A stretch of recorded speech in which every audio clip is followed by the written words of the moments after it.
Last class में क्या हुआ था? what did we cover in the last class? Difference. Sir difference क्या था? Difference between intra state supply और इंटर स्टेट सप्लाई. ठीक है, इजी है, कोई प्रेशर नहीं है इसमें.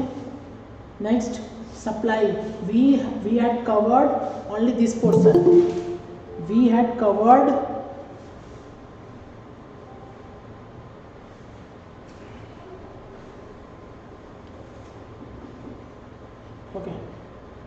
we had covered only this portion.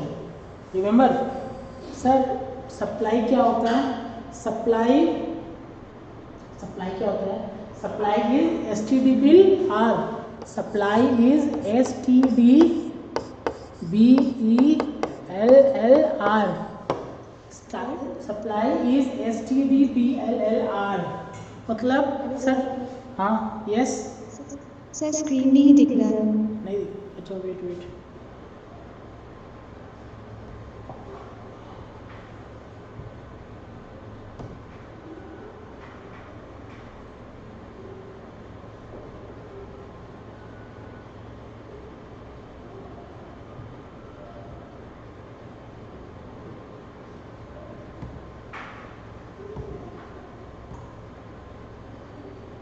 अब आ रहा है क्या? Screen is visible? Yes sir. Okay. Sorry for interruption. Okay. In last class we had covered the difference between CGST and SGST. In the last class we have covered differences between intra-state and inter-state. I don't think it is very heavy math. It is very heavy thing that we have covered. So क्या है? CGST governed by central government. Sorry, inter-state governed by central government, intra-state governed by state government. ठीक है?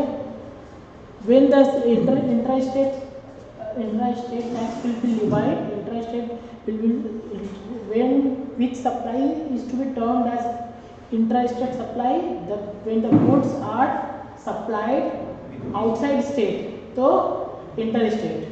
When goods are supplied within the state, तो intra state. समझ में आ रहा है ना?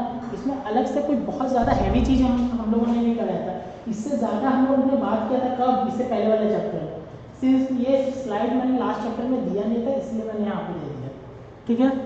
The main thing, the main focus is on supply. The main focus is on supply. On supply we have covered only this portion. On supply we had covered only this portion. Sir, what the portion is?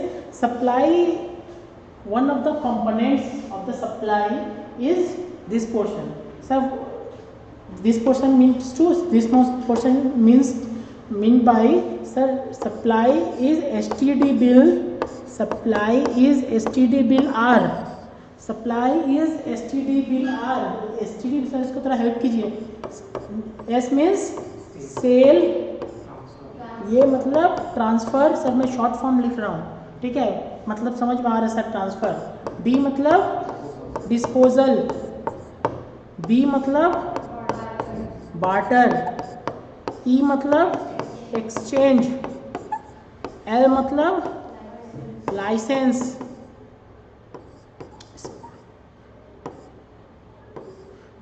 ये L मतलब lease. ये R मतलब rent. समझ में आ रहा है ना सर? STD BLLR. ठीक है, ये होना चाहिए प्लस दो और कंडीशन होना चाहिए सर. कंसिडरेशन आना चाहिए. कंसिडरेशन मतलब consideration means money. Sir consideration का एक अलग सा डेफिनेशन है in GST act. There is a definition of consideration जो हम लोग को बट मैं अभी डेफिनेशन पे नहीं ले जा रहा सर. डेफिनेशन पे इसलिए नहीं ले जा रहा हूँ कि हम लोग का मेन फोकस अभी सप्लाई होना चाहिए. तो सप्लाई से हमको पता है कि कंसिडरेशन का एक डेफिनेशन दिया, लेकिन मोटा मोटी डेफिनेशन का मतलब क्या है सर? पैसा. मोटा मोटी डेफिनेशन का मतलब क्या है? पैसा. मैं कुछ सेल कर रहा हूँ. इन एक्सचेंज मुझे क्या चाहिए? कंसिडरेशन. इन एक्सचेंज मुझे क्या चाहिए? कंसिडरेशन मतलब क्या? मोटा मोटी क्या समझ में आ रहा है? पैसा चाहिए. What is technical language involved in the consideration? is the different issue. We will cover that on. We will cover this also. कि what is the technical definition as given in the GST Act. We will cover that also. But मोटा मोटी समझ में आएगा consideration है. Sir, in the course of furtherance of business, sir, in the course of furtherance of business होना चाहिए. मतलब क्या कि सर हम लोग उस चीज़ का बिजनेस कर रहे हैं. हम लोग उस चीज़ का बिजनेस कर रहे हैं. मतलब क्या है सर, मैं अगर लैपटॉप का बिजनेस कर रहा हूँ, अगर मैं अगर सेल कर रहा हूँ लैपटॉप, तो वो सप्लाई माना जाएगा. ठीक है. अगर मैं लैपटॉप का बिजनेस कर रहा हूँ और लैपटॉप सेल कर रहा हूँ, तो अब ये बिजनेस माना जाएगा. अगर मैं बिजनेस कर रहा हूँ एसी का, मैं बिजनेस कर रहा हूँ एसी का, लेकिन मैंने लैपटॉप सेल किया. आप समझो मेरा बात. कंडीशन में मैं कंडीशन को आइडेंटिफाई कर रहा हूँ, क्या क्या कंडीशन हो सकता है. पहला कंडीशन, मैं लैपटॉप का बिजनेस कर रहा हूँ, मैं लैपटॉप सेल कर रहा हूँ. सेल कर रहा हूँ मतलब क्या, मैं आपको सेल करूँगा और आपसे कंसिडरेशन लूँगा. सर सेल है, answer is yes. Sir consideration मिलेगा, answer is yes. Sir in the course of furtherance of business है, मतलब कि बिजनेस एक्टिविटी है, answer is yes. In the course of furtherance of business के लिए हो रहा है क्या, आंसर इज यस. ठीक है. बट दूसरा कंडीशन में क्या है सर, दूसरा कंडीशन में ये है कि सर मेरा बिजनेस है एसी का, और मैं लैपटॉप सेल कर रहा हूँ, तो क्या उसको सेल मानेंगे क्या. कंडीशन देखते हैं. सप्लाई है एंड सेल है, आंसर इज यस. कंसिडरेशन मिलेगा क्या मुझे, आंसर इज यस. एसी का बिजनेस है, लैपटॉप सेल करूँगा तो कंसिडरेशन मिलेगा, आंसर इज यस. मिलेगा. Sir in course of furtherance of business से आंसर इज नहीं है. हम मेरा बिजनेस नहीं है कोर्स आपका लैपटॉप, मतलब कि लैपटॉप बेचना. तो सर क्या सब सप्लाई नहीं है क्या, सप्लाई नहीं है, तो वो मैंने अभी बोला नहीं है. अब मैं कंडीशन क्या डाल रहा हूँ कि सर ये लैपटॉप मेरा जो था, लैपटॉप मैं बेच रहा था, वो मैं बुक्स में क्या दिखाऊँ, कैपिटल गुड्स. तो मेरा यहाँ पर क्वेश्चन क्या है सर, कैपिटल गुड्स बेचने से सप्लाई मानेंगे क्या, तो आगे के में कवर होगा. Answer is yes. Soon low answer is yes. अगर आप कैपिटल गुड्स भी बेचेंगे तो भी वो सप्लाई मानेंगे और उस पर जीएसटी लगेगा. बट वो आगे कंडीशन में सेटिस्फाई हो, इसलिए मैं भी इस पे लिप सर्विस नहीं दे पा रहा. बस आप ये समझ लो, कैपिटल गुड्स बेचेंगे तो लगेगा क्या, सप्लाई मानेंगे क्या, आंसर इज यस. जीएसटी लगेगा क्या, answer is yes. Sir capital goods नहीं, अगर नॉर्मल गुड्स बेच रहे हैं जिसपे हम लोग बिजनेस कर रहे हैं, वो गुड्स बेच रहे हैं, तो लगेगा क्या, आंसर इज यस. वो in the course of furtherance of business से आंसर इज यस. कंसिडरेशन मिलेगा क्या, आंसर इज यस, तो सप्लाई लगेगा. समझ में आ रहा है सर. फास्ट में मैं फास्ट बोल के निकल रहा हूँ बिकॉज लास्ट क्लास हम लोगों ने कर दिया खुद की बात. समझ में आ रहा है ना. Just for the sake of recap, nothing else. Sir ये हो गया, एक्सचेंज हो गया. अब import of service. Import of service क्या है, हाँ ये एक चीज़ था जो हम लोगों ने मैं अभी स्किप किया हूँ. सर क्या है ये कौन सा ट्रांजैक्शन है सर. ये है सर, आप एक एओपी हो या क्लब के मेंबर हो.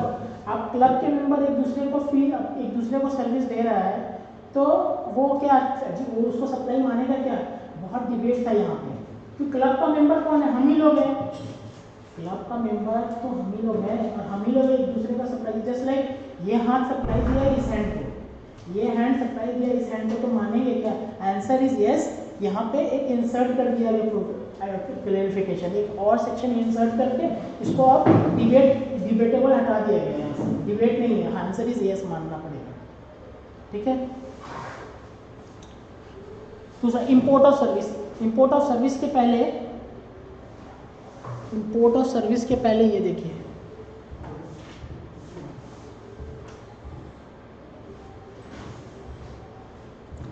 Import of service. सर पहला बात, इंपोर्ट ऑफ सर्विस होता क्या है. इंपोर्ट ऑफ सर्विस होता क्या है, general common sense import of service क्या होता है. सर इंपोर्ट ऑफ सर्विस क्या होना चाहिए. इंपोर्ट ऑफ सर्विस ये होना चाहिए, मैं कहाँ हूँ, इंडिया में, जो बेच रहा है सामान वो कहाँ है, आउट ऑफ इंडिया, और वो मुझे एक सर्विस दे रहा है. जनरल कॉन्सेप्ट क्या बोलता है, मैं कहाँ हूँ, इंडिया में, जो जिससे मैं सर्विस ले रहा हूँ वो कहाँ है, आउटसाइड इंडिया से यूएस में है, और उससे मैं सर्विस ले रहा हूँ। यही तो इम्पोर्ट और सर्विस है। सर इम्पोर्ट और सर्विस पे टैक्स लगेगा क्या, स्पेसिफिकली बोला गया है इम्पोर्ट और सर्विस पे टैक्स लगेगा। मतलब क्या है, मतलब क्या है सर,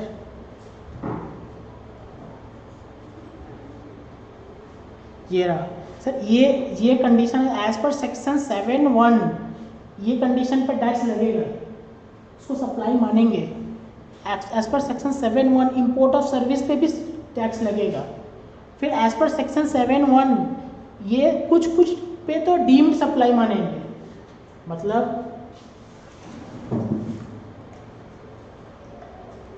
यहाँ पे देखिए, पहले क्या सर, सेक्शन 7(1) में क्या बोला मैंने, STDBLLR पे सप्लाई मानेंगे कि नहीं मानेंगे, आंसर इज मानेंगे।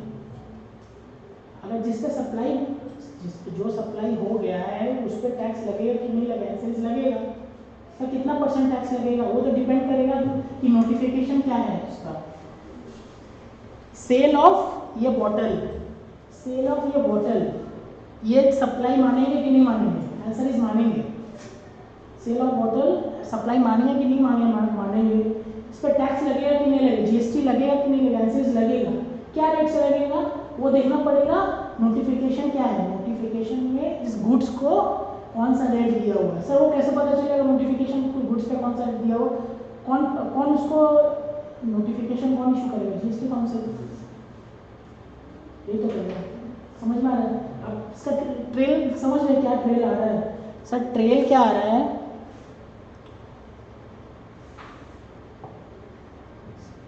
सर ट्रेल क्या आ रहा है सर, ट्रेल क्या आ रहा है, सप्लाई है कि नहीं है, सप्लाई यस और नो, वो कौन डिसाइड करेगा, सेक्शन 7। सप्लाई है कि नहीं है कौन डिसाइड करेगा, सेक्शन 7। अगर सेक्शन 7 यस बोला तो हाँ, नो बोला तो नहीं। अब उस पर रेट क्या लगेगा ये कौन डिसाइड करेगा, notification issued by CBIC but recommend by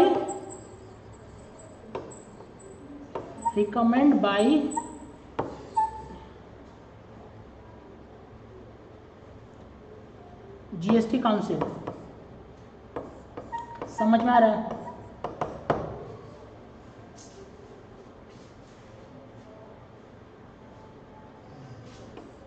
समझ में आ रहा है, रिकमेंड बाई काउंसिल, हाँ COUL से। किसी गुड्स पे सप्लाई होगा कि नहीं कौन डिसाइड करेगा, सेक्शन 7। अगर सप्लाई है, अगर सप्लाई नहीं है तो आउट ऑफ द बाउंड्री, कुछ GST नहीं लगेगा, ठीक है। और अगर सप्लाई है, आंसर इज यस, तो कौन सा रेट लगेगा, as notification issued by CBIC, ठीक है। और नोटिफिकेशन इशू करने कौन बोलेगा, GST काउंसिल। ट्रायल समझ लेना।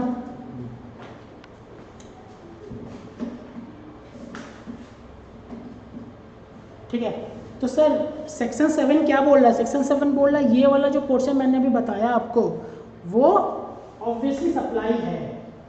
दूसरा इंपोर्ट ऑफ सर्विस, दूसरा इंपोर्ट ऑफ सर्विस सप्लाई है कि नहीं, आंसर इज यस है। इंपोर्ट ऑफ सर्विस सप्लाई है कि नहीं, आंसर इज यस है। और क्या बोला है, कुछ ऐसा लिस्ट है, शेड्यूल 1 इसको बोलते हैं। क्या लिस्ट का नाम क्या है, schedule 1। There are certain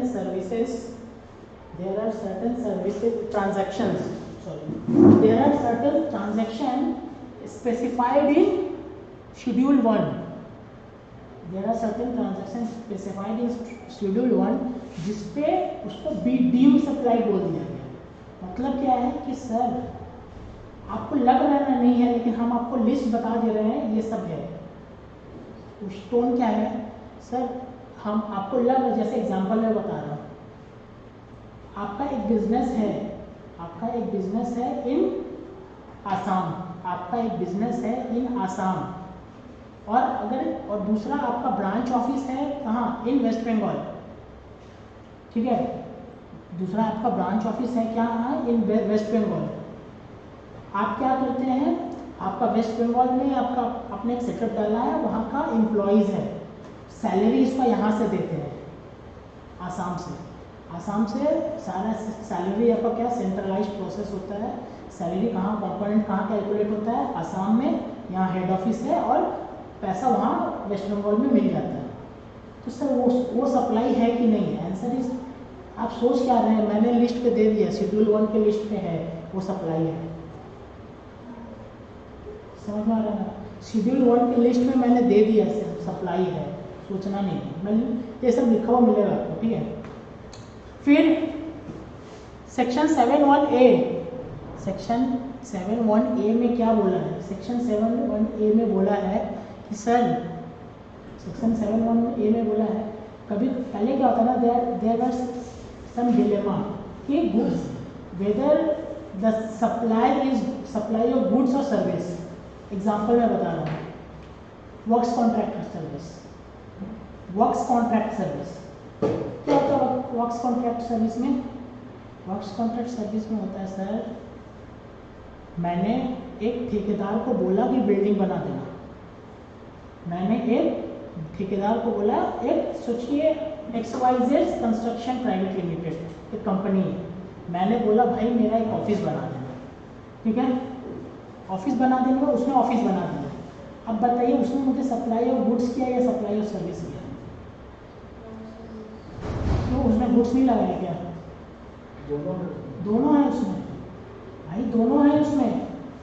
what was the problem in the earlier pre GST era कि गुड्स पे टैक्स कौन लेता था, सेल ऑफ गुड्स पे टैक्स कौन लेता था, वैट लोग, आपका स्टेट गवर्नमेंट है कि नहीं। सर ये बिल्डिंग बन रहा है क्या, स्टेट के बाहर जा रहा है क्या, बिल्डिंग बन के नहीं जा रहा है, स्टेट में ही रह रहा है, सेल ऑफ गुड्स है, क्या है लिवाइबल है, वैट। और दूसरा on the contrary central government क्या बोलता था, सर आपको तो सर्विस दिया है, सेंट्रल गवर्नमेंट क्या बोलता था ना, आपको सर्विस दिया है कि तो इस पे सर्विस टैक्स लगेगा, तो आप जो बिल पेमेंट करेंगे ना, मतलब वो आपको जो बिल, मतलब कि मैंने आपको सर्विस दिया, मतलब मैं कंस्ट्रक्शन प्राइवेट लिमिटेड और आप लोग को सर्विस दे रहा हूँ, मैं बिल्डिंग बना रहा हूँ, मैं बिल पर चार्ज करूँगा service. On the contrary state government क्या बोलता था, नहीं नहीं नहीं, आपने तो ईटा और सीमेंट बेचा है, आपको वैट चार्ज करना पड़ेगा। देयर वाज कंफ्यूजन, तो वो सब कंफ्यूजन को GST में क्या किया, वाइट आउट किया, क्या किया, बोला सर ये सब सर्विस है, ये सब आपका स्पेसिफाइड ट्रांजैक्शंस है, स्पेसिफाइड बिजनेस है, उसको अब डीम्ड सप्लाई है, और ये वाला ये मैं आपको बता दे रहा हूँ क्या सर्विस है क्या गुड्स है, आपको अलग से दिमाग नहीं लगाना पड़ेगा, आपको अलग से दिमाग नहीं लगाना पड़ेगा कि क्या सर्विस है और क्या गुड्स है। तीसरा इसको बोलते हैं नेगेटिव लिस्ट, शेड्यूल 3 याद रखना पड़ेगा मैडम। सर शेड्यूल 1 में क्या था, डीम्ड सप्लाई, मतलब क्या आप सोच रहे हैं सप्लाई है कि नहीं, लेकिन मैं बता देता हूँ है, आप सोच रहे हैं सप्लाई है कि नहीं, लेकिन लॉ बता दे रहे हैं क्या सप्लाई है। शेड्यूल 2 में क्या था, शेड्यूल 2 में क्या था कि सर शेड्यूल 2 में था, मैं बता दे रहा हूँ सप्लाई ऑफ गुड्स है या सप्लाई ऑफ सर्विस है। शेड्यूल 3 में क्या है सर, नेगेटिव लिस्ट, मतलब ये मान लो सप्लाई नहीं है, स्पेसिफिकली मैं आपको बोल दे रहा हूँ सप्लाई नहीं है, ठीक है, जैसे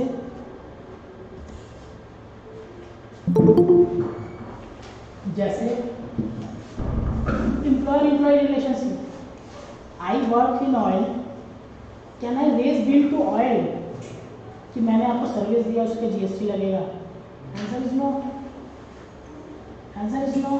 तो भाई मैं तो सर्विस ही दे रहा हूँ ना ऑयल को, employment service, which service I am giving to oil, employment service, तो क्या मैं उस पर GST चार्ज कर सकता हूँ, आंसर इज नो। कहाँ लिखा हुआ है, यहाँ लिखा हुआ है नेगेटिव लिस्ट में, ठीक है। There are many services, one of the services employment service. ठीक है। और क्या है भाई, एक पावर तो अपने पास भी रखेंगे कि कुछ अगर कुछ पावर रख दे रहे हैं, क्या होगा कि अगर बाद में मुझे कुछ ऐड करना पड़ेगा तो ऐड कर देंगे। पावर ऑफ द गवर्नमेंट, कुछ अगर गवर्नमेंट अगर चाहे तो उस पर रखेगी। समझ में आ रहा है ना सर? ये वाला क्या था, याद करते हैं, बहुत इजी है, याद हो जाएगा। ये क्या था, सेल। सेल मतलब ये क्या था आपका STDBELLR, ठीक है। क्या होना चाहिए, कंसिडरेशन होना चाहिए in course of furtherance of business होना चाहिए।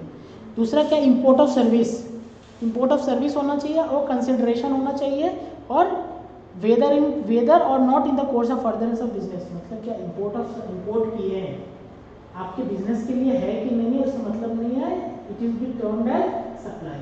इसके बारे में अभी तक मैंने कुछ बोला नहीं, ऊपर ऊपर से बता रहा हूँ, ठीक है। डीम्ड सप्लाई, डीम्ड सप्लाई मतलब क्या था सर, आपका कंसिडरेशन हो या ना हो लेकिन वो सप्लाई ही है। आपका कंसिडरेशन हो या ना हो, ये सप्लाई है। फिर क्या है, following service will treated as supply of goods और सप्लाई ऑफ सर्विस। और शेड्यूल 2 में क्या था, ये सर्विस है, मैं आपको बता दे रहा हूँ कि सर्विस है कि गुड्स है। ये एक्टिविटीज़ है, ये एक्टिविटीज़ है, मैं आपको बता दे रहा हूँ सप्लाई ऑफ गुड्स है या सप्लाई ऑफ सर्विस है। आप अपना दिमाग मत लगाना, ठीक है। नेगेटिव लिस्ट मतलब ये सप्लाई, ये सर्विसेज आपका सप्लाई नहीं मानेंगे हमको। और दूसरा क्या, पावर गवर्नमेंट का। एक एक करके आते हैं, फिर से यहाँ पे विजिट करेंगे।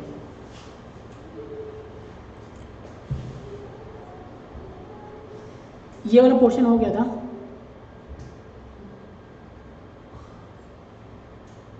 यहाँ पे देखिए, इंपोर्ट ऑफ सर्विस, देखिए मैं लॉ में पढ़ा दूंगा क्या लिखा है, जस्ट अभी chart for the reference, please refer the chart. If you are importing the service, import of service clear है, किसको बोल रहे हैं सर? इंपोर्ट ऑफ सर्विस है service which is imported within India या outside India? We are importing service outside India. Similarly import of goods क्या है, we are importing goods out inside, we are importing goods from outside India, यही तो है। अगर import of service है with consideration, without consideration, मतलब क्या है इसे विथ कंसिडरेशन समझ में आ रहा है ना? अगर आप इंपोर्ट कर रहे हैं और पैसा पेमेंट कर रहे हैं, इंपोर्ट कर रहे हैं और पैसा पेमेंट कर रहे हैं, इसमें क्या है, इंपोर्ट कर रहे हैं और पैसा पेमेंट नहीं कर रहे हैं। सर नहीं भी करते हैं, हाँ करते, नहीं भी कर सकते हैं, हो सकता है ना किसी अपने रिलेटिव से मंगवा लें, हो सकता है ना। तो इंपोर्ट कर रहे हैं, पैसा कंसिडरेशन का टेक्निकल लैंग्वेज मैंने नहीं बताया अभी तक, बस क्या बोला, क्या सोचो, पैसा पेमेंट करना। In course of furtherance of business, sir ये इंपोर्ट जो कर रहे हैं वो फर्दरेंस ऑफ बिजनेस है, answer is yes. Furtherance of business मतलब क्या है, इसी का हम लोग बिजनेस करते हैं, अपना बिजनेस से रिलेटेड है क्या, आंसर इज यस, तो उसको सप्लाई मानेंगे, ठीक है। पर्सनल यूज के लिए है, पैसा दे रहे हैं और वो पर्सनल यूज के लिए, तो आंसर इज इसको भी सप्लाई मानेंगे। This is for business use, this is for personal use, supply दोनों को मानेंगे, ठीक है। विथआउट कंसिडरेशन में क्या है, in course of furtherance of business, business के लिए अगर हम लोग पैसा बिजनेस के लिए पेमेंट कर रहे हैं और कंसिडरेशन नहीं दे रहे,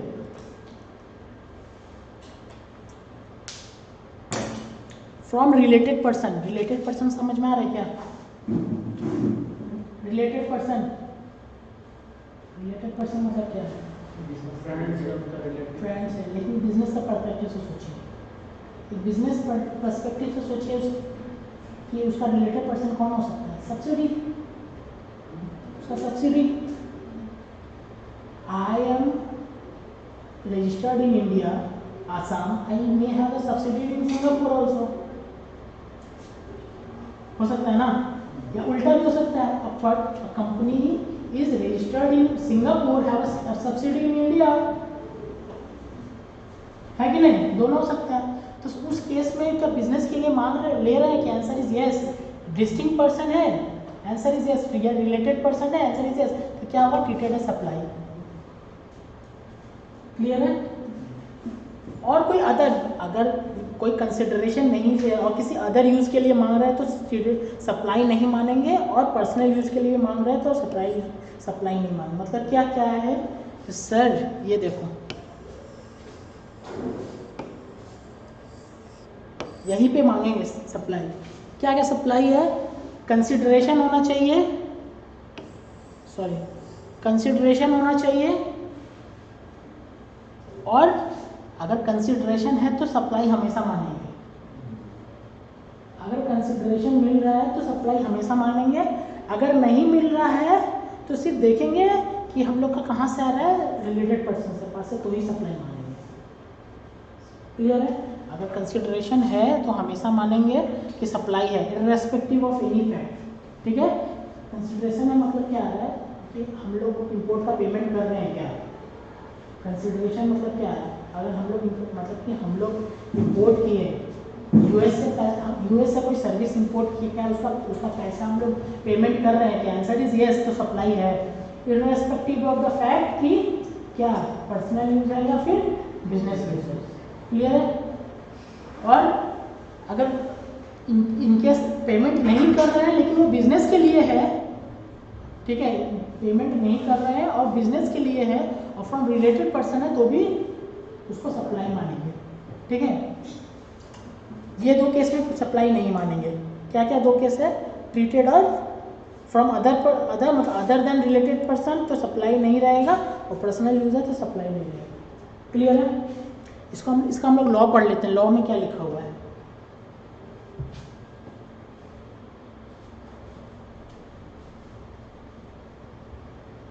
सर लॉ में देखिए,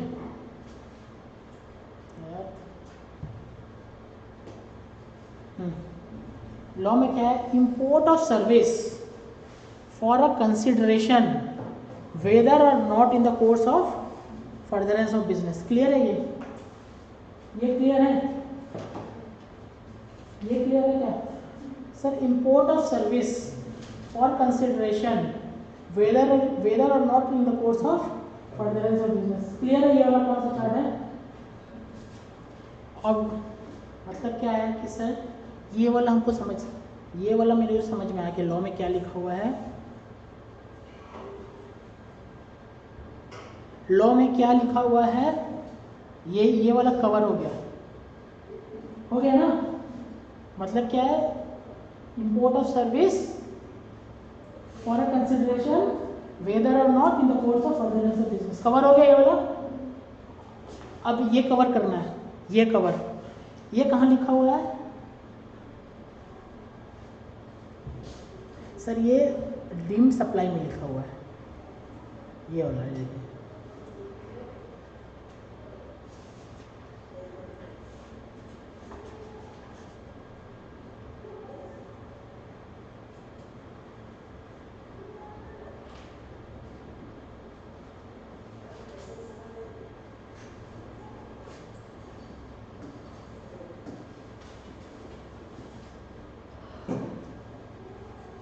ये रहा।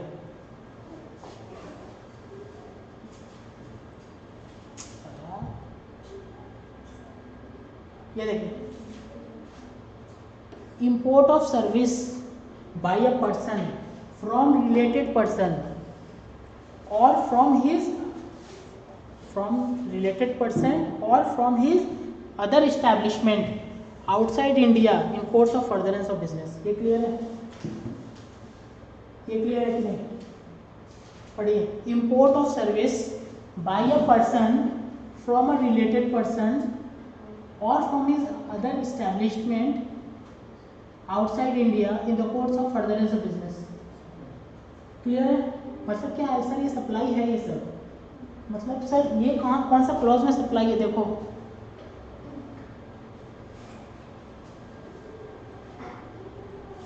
ये कौन सा क्लॉज में सप्लाई है? सेक्शन 7(1)(c), यही वाला था ना आपके बुक में? देखिए ये वाला है ना, सेक्शन 7(1)(c), चार्ट वो वाला चार्ट देखिए, यही वाला था ना? अच्छा ये वाला यहाँ नहीं दिया हुआ है, ये वाला है यहाँ पे नहीं दिया हुआ, बस ये वाला है सेक्शन। ये कहाँ पे है? Section 7(1)(c). ये क्लियर है? मतलब क्या है, लॉ में इसको सप्लाई बोला है, इसको सप्लाई बोला है, इसको सप्लाई बोला है, लॉ में इसको कुछ नहीं बोला गया, तो इसको आपको सप्लाई नहीं मानेंगे। क्या कंडीशन होना चाहिए सर? कंडीशन होना चाहिए कंसिडरेशन होना चाहिए, course of furtherance of business होना चाहिए, तो सप्लाई होगा। कंसिडरेशन होगा, पर्सनल कंसिडरेशन होगा तो irrespective of any fact supply होगा। अगर कंसिडरेशन नहीं होगा तो हम लोग पेमेंट नहीं करेंगे, लेकिन course of furtherance of business है तो सप्लाई मानेंगे। ठीक है, फ्रॉम डिस्टिंक्ट पर्सन।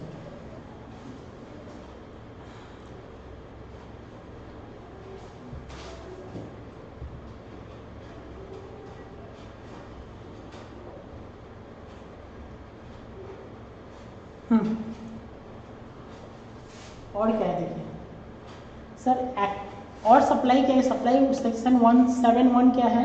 सेक्शन 71 में क्या डाल दिया है यहाँ पे? सप्लाई इंक्लूड ये बता दिए हैं, ये बता दिए हैं, इंपोर्ट ऑफ सर्विस बता दिए हैं, और क्या है सर?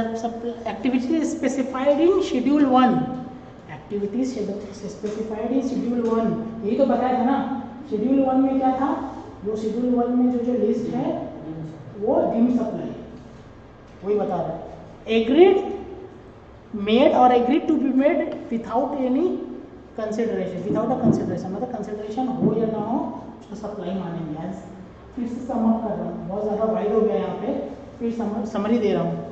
समरी क्या है कि सर सप्लाई को कैसे ट्रीट करेंगे? सप्लाई कहाँ से लिखा हुआ है? सप्लाई लिखा हुआ है सेक्शन 7 में, सेक्शन 7 में कौन सा है?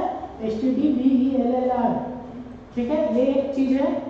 उसी में क्या एक क्लॉज है? उसी में क्लॉज है, मेंबर वाला क्लॉज है, क्लब मेंबर वाला क्लॉज है। ठीक है, उसके बाद बी में क्या है? सेक्शन 7(1)(b) में क्या है? Import of service, import of service section B में। फिर सी में क्या है? आपका शेड्यूल 1, शेड्यूल 1 मतलब डीम्ड सप्लाई, शेड्यूल 1 मतलब दिमाग में क्या आना चाहिए? Deemed supply.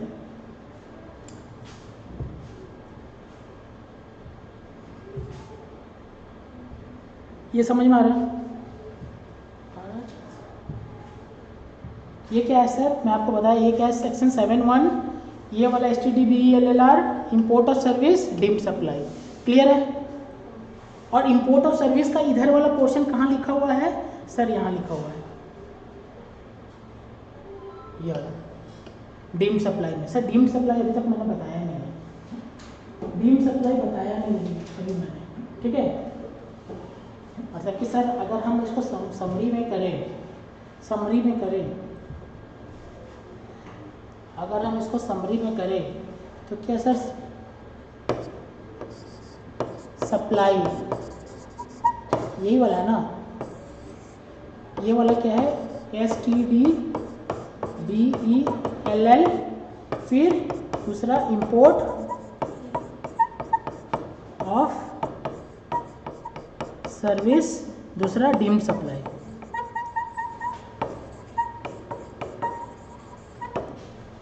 यही तो है, यही चीज़ मैंने बताया है सर। पहले क्या है? STDBELLR, इसका इंपोर्ट ऑफ सर्विस, ये डीम्ड सप्लाई। क्लियर है? अभी तक मैंने बताया डीम्ड सप्लाई मैंने भी बताया नहीं सर। मैंने क्या कवर किया है? ये वाला, ये वाला। ठीक है, ये दो कवर किया है।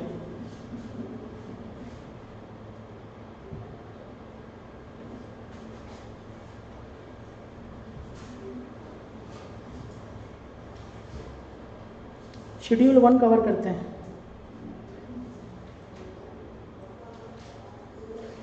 कंसिडरेशन पढ़ लेते हैं सर, इम्पोर्टेंट है, इम्पोर्टेंट नहीं है। कंसिडरेशन पढ़ लेते हैं, इम्पोर्टेंट नहीं है, एकदम ही पढ़। अगर किसी को समझ में आ रहा है क्या कंसिडरेशन है, पैसा। ठीक है, लेकिन टेक्निकल लैंग्वेज पढ़ लेते हैं। क्या है? Supply should be made for consideration, consideration में बी मनी, मैंने ये बोला था ना, कंसिडरेशन क्या समझ लो? पैसा। मे बी मनी और समथिंग एल्स। समथिंग एल्स मतलब क्या होता है? कुछ और मिला एक्सचेंज में, एक्सचेंज में कुछ और मिला है, मैंने उसको सप्लाई दिया है, उसमें कंसिडरेशन पैसा नहीं दे के 1 kg गेहूँ दे दिया है। यही तो था पिछला में बार्टर सिस्टम, तो उसको भी कंसिडरेशन मानेंगे। सर क्या है? कंसिडरेशन में भी मनी और something else. As per section 231, consideration in relation to supply of goods or service or both includes, मतलब इंक्लूसिव डेफिनेशन याद रखिए, सप्लाई की कौन सा था डेफिनेशन था, इंक्लूसिव डेफिनेशन, ठीक है, ये भी include any payment made or to be made whether in money or otherwise, ये समझ में आ रहा है ना, whether in money or to otherwise, ठीक है, इन रेस्पेक्ट, खाली इंग्लिश देखिए, लॉ का इंग्लिश है, in respect, in response or in the inducement of the supply of goods or both supply of goods or service or both whether by recipient कौन किसका recipient of goods or service और by any other person, कोई और, मतलब कि वो पैसे good recipient of goods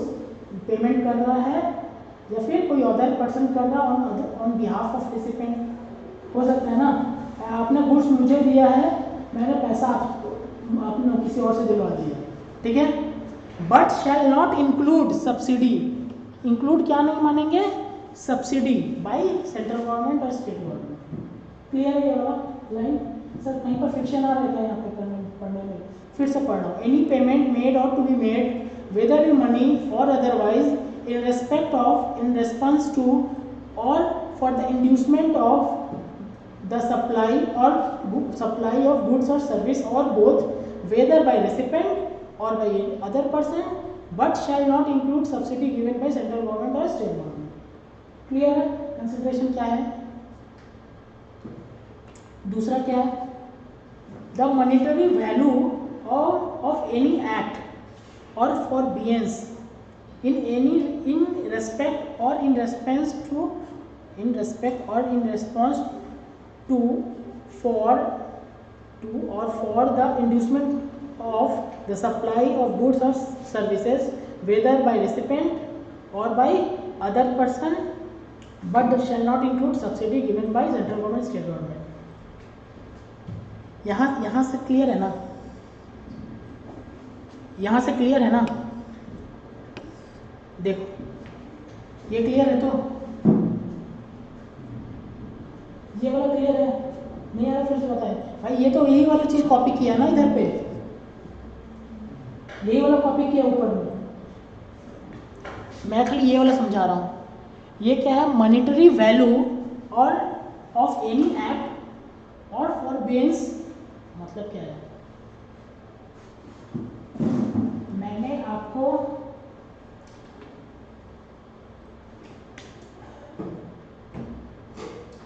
आप मुझे पैसा दिए,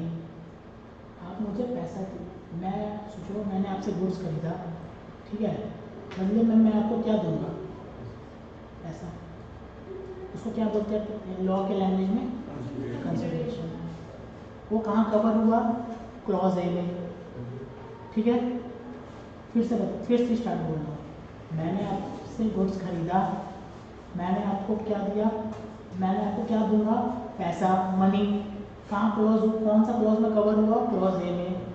दूसरा फिर से मैंने आपसे गुड्स खरीदा और मैं आपको 1 kg गेहूँ दे दिया, गुड्स के बदले गुड्स दे दिया, कौन सा जगह कवर हुआ, कौन सा क्लॉज में,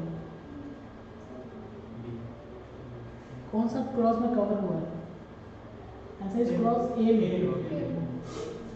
में देखिए लैंग्वेज क्या है, इन मनी और अदरवाइज, ठीक है, ये में कवर हुआ। तीसरा कंडीशन, आपने मुझे गुड्स दिया, मैंने आपको बोला ठीक है गुड्स ले लेता हूँ, अगला बार से ये काम नहीं करूँगा, ठीक है, आपने मुझे गुड्स दिया, ये बेसिकली कहाँ होता है ना, जैसे कि कंडीशन में हर क्लॉज आने का कहीं ना कहीं कुछ ना कुछ बेस है, कहाँ है लिखा हुआ है, सोचिए एक बिल्डर है, एक बहुत बड़ा अपार्टमेंट बना है, ठीक है, बहुत बड़ा अपार्टमेंट बना है, अब उसके आगे, अच्छा वो मूवी किसने देखा, दूल्हे राजा,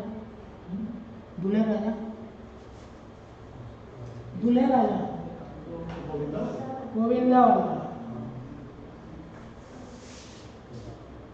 देखा क्या इसका मतलब क्या था, उसका कोड क्या था, आगे में उसका ढाबा है, यही तो था, आगे में ढाबा था। अब कादर खान क्या बोलता था उसको, भाई ढाबा हटा ले, मैं तुझे एक होटल खोल के दूंगा, था ना, याद है। और अगर ढाबा हटा लिया होता तो क्या होता, प्लीज ये मत बोलना रवीना नहीं मिलती है, मतलब उसका कादर खान का होटल और अच्छा चलता अच्छा चलता, वो बहुत सस्ते में देता था। अच्छा चलता। अगर कादर खान उसका घर उसका अलग से होटल बना लिया होता तो what Kader Khan is eligible to take consideration, लेकिन मिलता क्या इसको कंसिडरेशन, कंसिडरेशन मिलता क्या, नहीं समझ में आ रहा है। अगर अगर सोचो यहाँ पे ढाबा था, ढाबा हटा देता, ढाबा हटा के उधर पे कादर खान उसका ढाबा बना दिया होता, तो Kader Khan is eligible to get consideration ना, उसका उसका ढाबा बना दिया, लेकिन गोविंदा क्या पैसा देता क्या उसको, नहीं देता। गोविंदा क्या एश्योरेंस देता, ठीक है अब मैं यहाँ से हटा दूंगा, अब से नहीं बनाऊंगा यहाँ ढाबा, एश्योरेंस देता, कोई चीज़ नहीं करने का एश्योरेंस देता। This is also form of consideration, समझ में आ रहा है क्या है। ये मत बनाओ रवीना नहीं मिलेगी, रवीना उसको तब भी मिल जाती है ठीक है, ये समझ में आ रहा है। देखो, monetary value of any act or forbearance not to do something, doing something or not to do, उल्टा भी हो सकता है ना, भाई मैं होटल वहाँ बना दूंगा, इसको बदले में तुम मेरे लिए कर देना, हो सकता है ना। तो doing something or not to doing something, वो दोनों भी कंसिडरेशन माने जाएगा। ठीक है, इतना टेक्निकल एग्जाम में नहीं आएगा आप लोग के लेवल में, ठीक है, लेकिन जस्ट मैंने for the sake of knowledge मैंने बता दिया। आपके दिमाग में क्या होना चाहिए, सर कंसिडरेशन मतलब क्या, पैसा या फिर कुछ बांटा, कंसिडरेशन मतलब या तो पैसा या फिर बांटा, अदर कुछ नहीं। However, a deposit given in respect of supply of service shall not be considered as payment of for such supply unless the supplier applies such deposit as consideration of said supply. मतलब क्या बोला है sir, कोई चीज़ जैसे कि oil India गाड़ी में contract में लेता है, ठीक है, ऑयल इंडिया गाड़ी कॉन्ट्रैक्ट में लेता है। अब ऑयल इंडिया क्या बोला, भाई गाड़ी कॉन्ट्रैक्ट में लेंगे, कॉन्ट्रैक्ट का वैल्यू क्या है 10 लाख रुपया, लेकिन 50,000 रुपया भाई FD कर दो मेरे पास, क्यों कर दो, पता नहीं तुम भाग जाएगा बीच में, मतलब क्या एज अ सिक्योरिटी जमा कर दो, डिपॉजिट्स जमा कर दो, तो उसको सप्लाई नहीं मानेंगे। पढ़िए क्या लिखा है, however deposit given in the respect of supply, deposit given in the respect of supply of goods or service or both shall not be considered as payment of such supply. समझ में आ रहा है, डिपॉजिट जो है दिया गया है सप्लाई देने के लिए, उसको पेमेंट नहीं माना जाएगा unless the supplier apply such deposit as consideration. समझ में आ रहा है, नहीं समझ में आ रहा है, नहीं करता सप्लाई तो पेनल्टी आता है। हाँ वो पेनल्टी लग गया है, कंसिडरेशन लग गया है तो सप्लाई मानेंगे, लेकिन एज ए सच मेरे पास डिपॉजिट पड़ा हुआ है तो उसको कंसिडरेशन नहीं मानेंगे। समझ में आ रहा है, नहीं आ रहा। क्या हो रहा है कि मैं जैसे ऑयल इंडिया एक कॉन्ट्रैक्ट क्लोज किया है, ठीक है, और आप क्या किए हैं, उसको कॉन्ट्रैक्ट जीत गए, ठीक है, आप मेरे को बिल करेंगे, मैं आपको पैसा करूँगा, आप मेरे को बिल करेंगे, मैं पैसा दूंगा, और आपका गाड़ी चलेगा, मैं सर्विस दूंगा। ये है क्लियर है ये वाला। लेकिन ये जो चीज़ हुई, सब जो चीज़ होगा, कल का डेट में ये भी सकता ना, गाड़ी लेके आएंगे नहीं मेरे पास, हो सकता है ना, मेरा तो डिपेंडेंसी काम का किसके ऊपर है, आपके गाड़ी के ऊपर। और आप गाड़ी लेके दूसरे दिन आए नहीं, फ़ोन लगा, फ़ोन नहीं लग रहा है, स्विच ऑफ बता रहा है, तो मेरा तो ऑपरेशन खराब हो जाएगा ना। तो मैंने आपको क्या बोला है कि भाई ठीक है कॉन्ट्रैक्ट, लेकिन आप एक परफॉर्मेंस डिपॉजिट हो गए मेरे पास, क्या नाम है, कोई भी डिपॉजिट का कोई भी नाम ले लीजिए, लेकिन वो सोच लो कुछ डिपॉजिट कर दो एज ए सिक्योरिटी कि इन केस अगर आप डिफ़ॉल्ट करेंगे तो मैं उसमें से काट लूँगा, ठीक है। तो मैंने क्या बोला कि जब आप रख दिए, लेकिन जो आपने डिपॉजिट रखा है ना मेरे पास, ठीक है, आपने जो डिपॉजिट रखा है मेरे पास, उसको वो सप्लाई, वो कंसिडरेशन नहीं मानेंगे, ठीक है, इसको कंसिडरेशन नहीं मानेंगे। तो कंसिडरेशन किसको मानेंगे? पहला बात मनी को, और in respect of other than money. समझ में आ रहा है? अदर देन मनी किसको मानेंगे? कुछ करना या कुछ नहीं करना को। क्लियर है? ठीक है। और सिक्योरिटी डिपॉजिट को नहीं मानेंगे, ठीक है। For a transaction to qualify supply, देखो यहाँ पे क्या लिखा है, for a transaction to qualify a supply it is essential that the same is in the course of furtherance, in the course or in the furtherance of business. That implies that only supplies of goods or and services by business entity to liable to tax which are course in the furtherance of business, supplies that are not in the course of business or in the furtherance of business will not be qualified as supply for the purpose of tax. समझ में आ रही है? Sir supply उसी को मानेंगे जो course of furtherance of business में है, नहीं तो नहीं मानेंगे। ये जनरल स्टेटमेंट है, यहाँ पे देखो,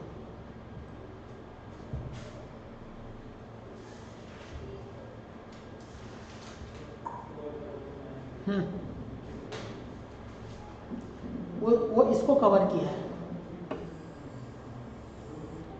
सर कवर क्या किया? अगर course in the furtherance of business है तो ही सप्लाई मानेंगे, तो नहीं मानेंगे, ठीक है। लेकिन डीम्ड सप्लाई में in case of furtherance of business है भी कि नहीं भी है तो भी मानेंगे, ठीक है। मतलब कि मैं अभी उस टाइम क्या कर रहा था, आपको सप्लाई कंसिडरेशन बता रहा था।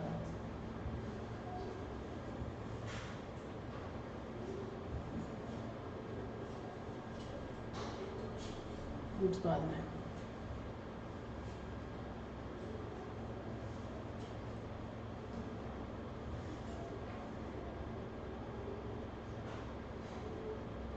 हाँ याद है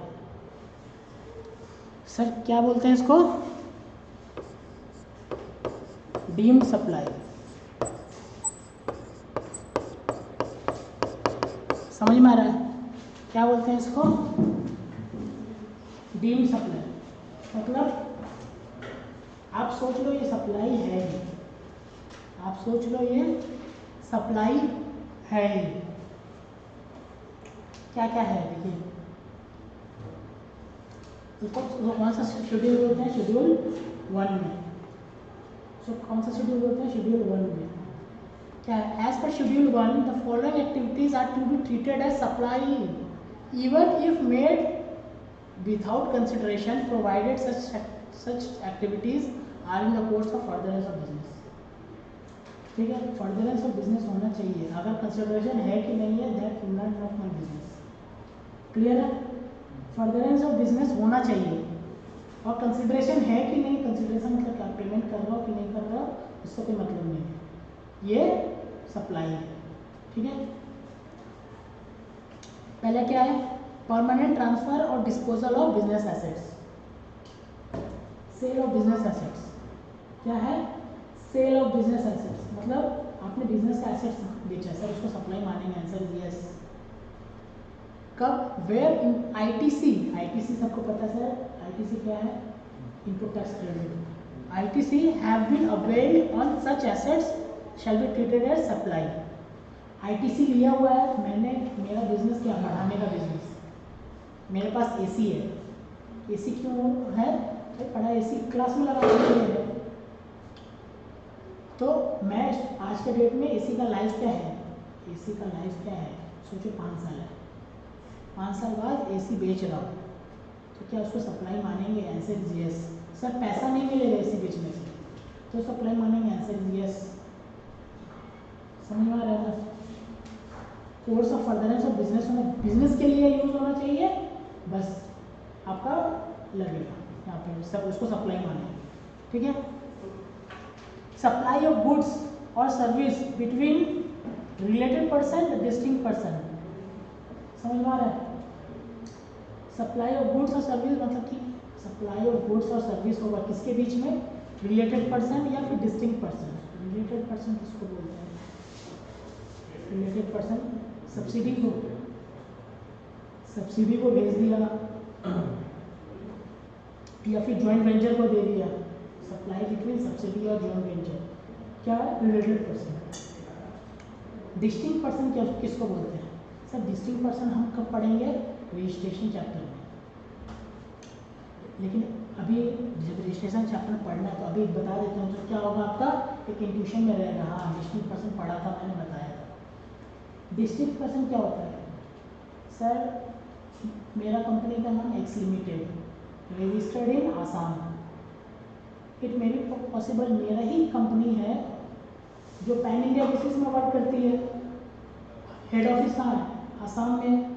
पैन तो एक कॉर्पोरेट एक कोई दूसरा ऑफिस भी होगा मेरा आउट ऑफ आसाम से वेस्ट बंगाल होगा ना। तो सर क्या अलग अलग रजिस्ट्रेशन नंबर होगा क्या दोनों का? हाँ क्वेश्चन समझ में आ रहा है आपको? क्वेश्चन समझ में आ रहा है क्या? क्वेश्चन समझ में आ रहा है क्या? एक्स लिमिटेड है, एक्स लिमिटेड है,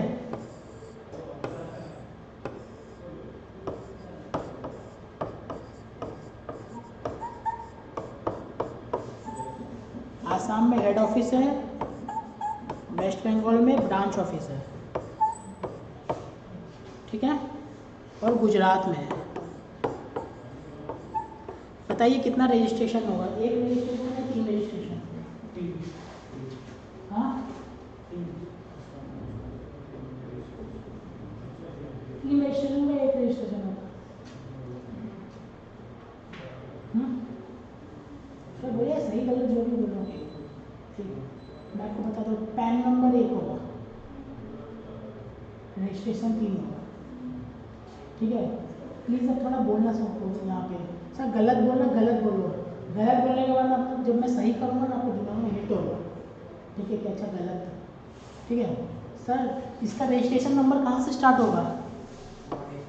18 से, इसका 19 से, इसका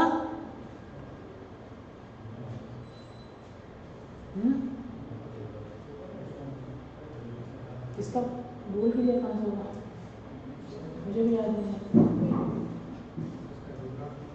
21 होगा शायद।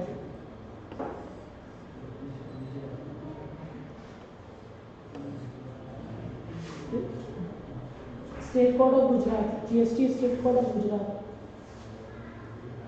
GST state code of Gujarat 24।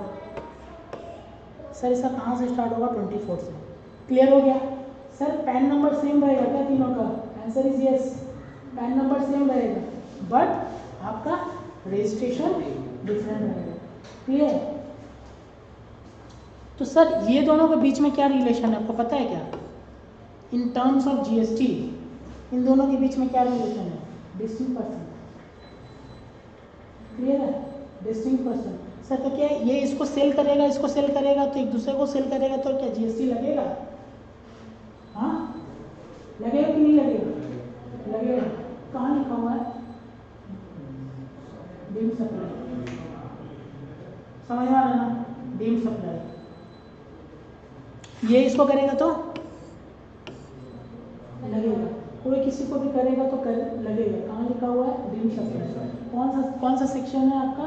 कौन सा पर्सन एक दूसरे को बोलेंगे? Distinct person. समझ में आ रहा है ना?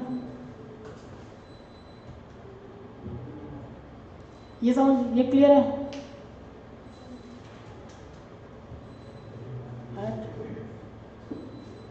ये वाला क्लियर है? Permanent disposal of business assets, ठीक है, ये क्लियर है? रिलेटेड पर्सन ये क्लियर है? डिस्टिंक्ट पर्सन वही है। सप्लाई ऑफ गुड्स और services between, supply of goods और सर्विसेज और both between related person, distinct person when made in the course of furtherance of business shall be treated as supply even without considerations। ठीक है? एक चीज़ है, देखो आप याद करके रखना, गिफ्ट। अगर आप एम्प्लॉई हैं, अगर आपका एम्प्लॉयर आपको 50,000 तक का गिफ्ट देता है तो उस पर GST नहीं है। ठीक है, ये MCQ में आ रहा है।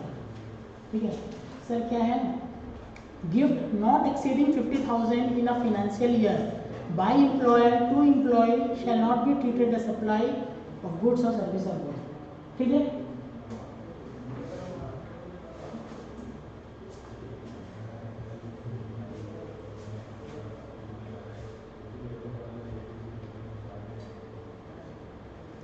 ये वाला देखो, supply of goods by principal to as agent, ये क्लियर है?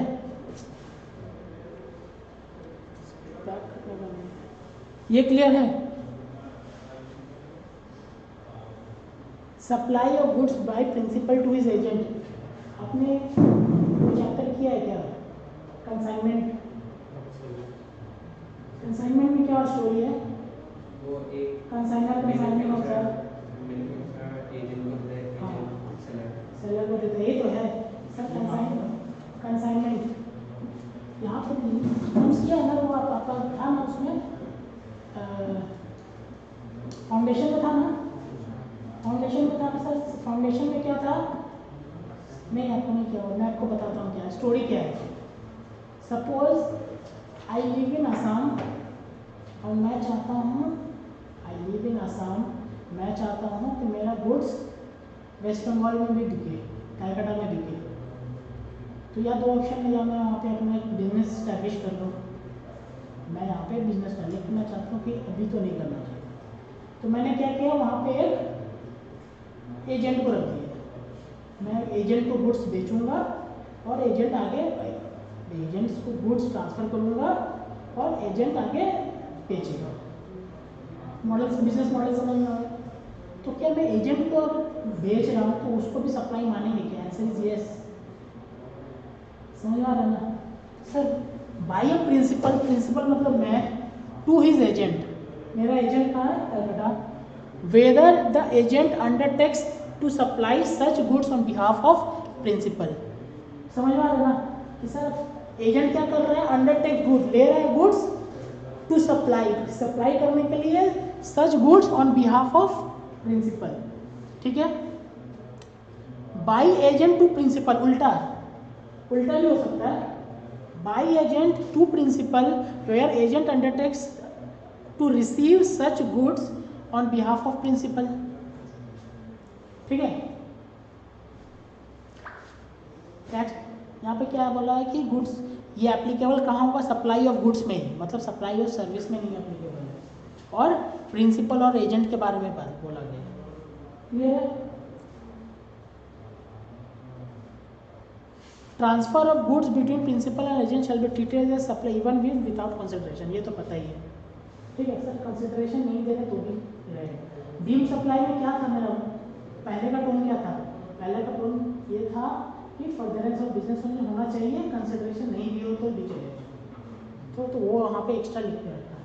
इम्पोर्ट ऑफ सर्विस, ये बताया ना मैंने, import of service from a person, related person or his other, from his other any other establishment outside India in course of furtherance of business, ये बता दिया। तो सर आज मैंने क्या बताया, मैं यहीं तक बताऊंगा, रैप अप करता हूँ। आज मैंने क्या बताया,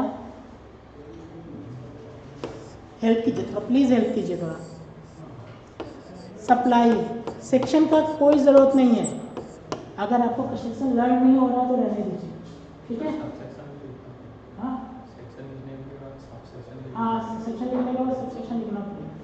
ठीक है सर, पहले क्या बताया मैंने, आज क्या बताया? पहले सप्लाई STD बिल, LLR है, STD बिल LLR है।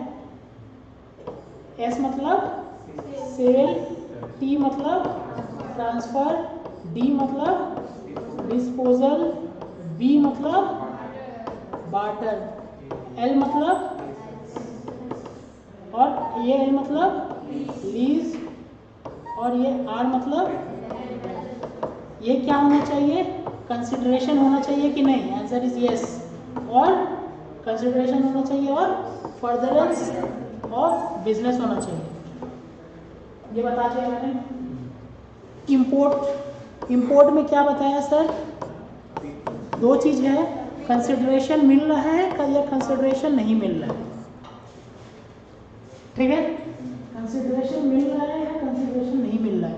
कंसिडरेशन मिल रहा है तो उसको सप्लाई ही मानेंगे हमेशा। सॉरी, मिल रहा नहीं, दे रहे। इंपोर्ट ऑफ सर्विस में क्या है? इंपोर्ट ऑफ सर्विस में आपका कंसिडरेशन दे रहा है तो उसको हमेशा सप्लाई मानेंगे। इसमें क्या है, अगर कंसिडरेशन हम लोग दे रहे हैं लेकिन वो कहाँ पे दे रहे हैं? आपका डिस्टिंक्ट पर्सन या फिर रिलेटेड पर्सन से, तो उसको सप्लाई मानेंगे। तो गंदा लिख रहा हूँ।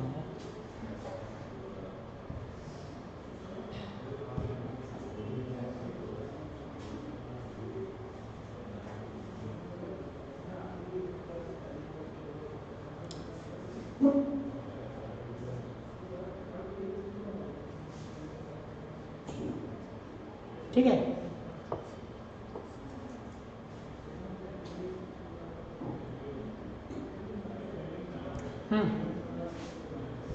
अगर कंसिडरेशन मिल रहा है तो उसको सप्लाई मानेंगे।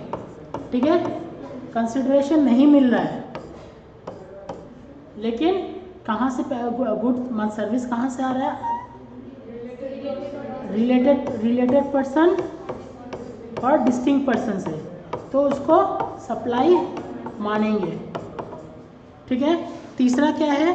शेड्यूल 1 मतलब डीम्ड सप्लाई। डीम्ड सप्लाई में क्या क्या चीज़ है? एक डिस्पोजल ऑफ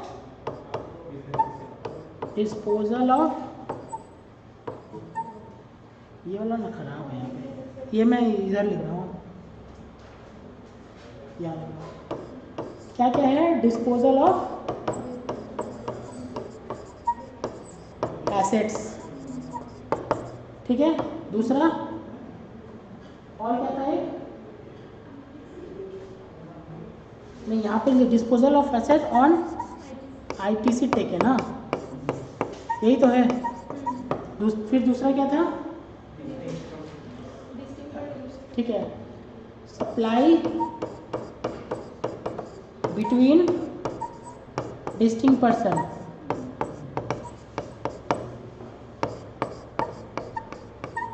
और रिलेटेड पर्सन।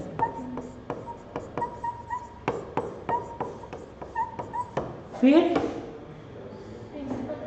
प्रिंसिपल और एजेंट। फिर वही principal agent principal, then import.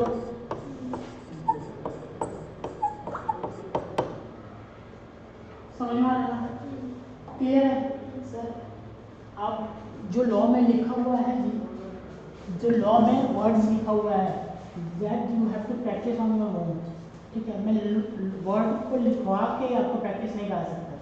अगर in the time frame given to us 1 घंटा क्लास में मैं लॉ लिखवा नहीं सकता। लॉ में लिखवाऊंगा मान के लिए क्लास खत्म ही नहीं बोला। ठीक है, तो सर आपको लिखना आपको आना चाहिए, लेकिन लॉ में लिखा क्या है वो समझना समझाना मेरा रिस्पॉन्सिबिलिटी। अब समझ में आ रहा है ना क्या बोल रहे हैं सर? अगर यहाँ भी 2 घंटा 3 घंटा का क्लास होता ना तो मैं भी एक क्वेश्चन लिखवा के करता, but it is not possible from me to make you write all this law. ठीक है, तो सर आप जब लॉ लिख रहे होंगे कि सर लॉ क्या लिख रहे हैं? इंपोर्ट ऑफ सर्विस कर रहे हैं, agreed or to be agreed the force of ordinance of business for a consideration. ये लिख रहे हैं ना, तो आपको याद समझ में आ रहा है हाँ क्या लिख क्या रहा हूँ मैं। ठीक है, मतलब कि ऐसे हवा में नहीं लिख रहे हैं, जो बुक में लिखा हुआ है तो लिख दिया, वैसा नहीं, आप समझ में आ रहा है। वो लिखने का प्रैक्टिस आपको खुद घर पे करना पड़ेगा। क्लियर है? यहाँ तक क्लियर है? नेक्स्ट में मैं चार्ट की दूसरे तरफ ले जाऊँगा। ओके, नेक्स्ट क्लास में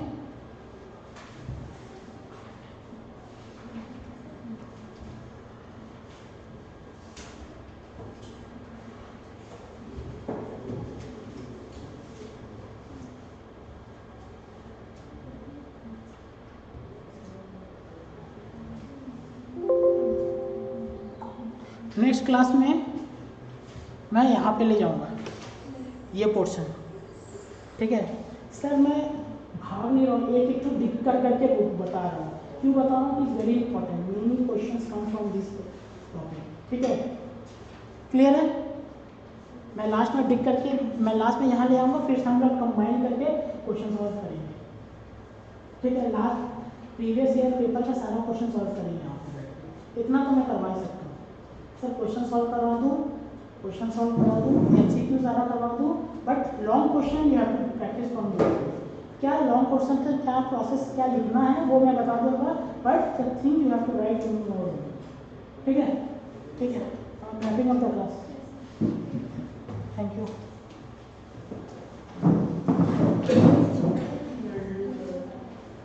ऑनलाइन क्लास